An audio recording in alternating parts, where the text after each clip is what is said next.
नवी मुंबई महापालिका आयुक्तांच्या नेरुळ निवासस्थानाच्या पत्त्यावर चक्क 150 मतदारांची नोंद असल्याची बातमी एबीपी माझाने दाखवली होती आणि या बातमीची दखल आयुक्त डॉक्टर कैलास शिंदे यांनी घेतली असून या संदर्भात ठाणे जिल्हाधिकाऱ्यांकडे लेखी तक्रार दाखल करण्यात येणार असल्याचं आयुक्त डॉक्टर कैलास शिंदे यांनी स्पष्ट केलंय। एबीपी माझाच्या बातमीचा इम्पॅक्ट आयुक्त कैलास शिंदे यांनी या प्रकरणाची दखल घेतलेली आहे।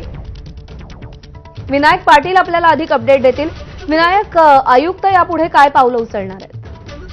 नक्कीच आपण बघतो पद्मा की ज्या पद्धतीने एबीपी माझाने ही बातमी सकाळी दाखवलेली होती, नेरूळ रेल्वे स्टेशनच्या समोर जे नवी मुंबई महानगरपालिका आयुक्तालयांचं जे निवासस्थान आहे त्या निवासस्थानावरती 150 मतदारांची ही नोंदणी असल्याचं समोर आलेलं आहे आणि हा धक्कादायक प्रकार समोर आला होता। हा एबीपी माझाने दाखवल्यानंतर आता याकडे नवी मुंबई महानगरपालिकेचे सध्याचे जे आयुक्त आहेत डॉक्टर कैलास शिंदे त्यांनी याची दखल घेतलेली आहे आणि या संदर्भामध्ये ही मतदान जे झालेलं आहे निवासस्थानावरती ते कुणामुळे झालेलं आहे, कसं झालेलं आहे किंवा याच्यामध्ये कशा पद्धतीनं आहे ते हे या यादीमध्ये हे ऍड झालेलं आहे याच्या संदर्भातली चौकशी करण्याची मागणी आता करण्यात येणार आहे आणि तशा संदर्भातलं तक्रारीचं पत्र आहे ते महानगरपालिका आयुक्तांच्या कार्यालयातून आहे ते ठाणे जिल्हाधिकारी कार्यालयाला देण्यात येणार आहेत। कारण मतदान नोंदणीचे अधिकार आणि मतदान काढण्याचे अधिकार हे जिल्हाधिकारी कार्यालयाला आहेत, त्यामुळे तशा प्रकारचं पत्र हे जिल्हाधिकारी कार्यालयाला देण्यात येणार आहे।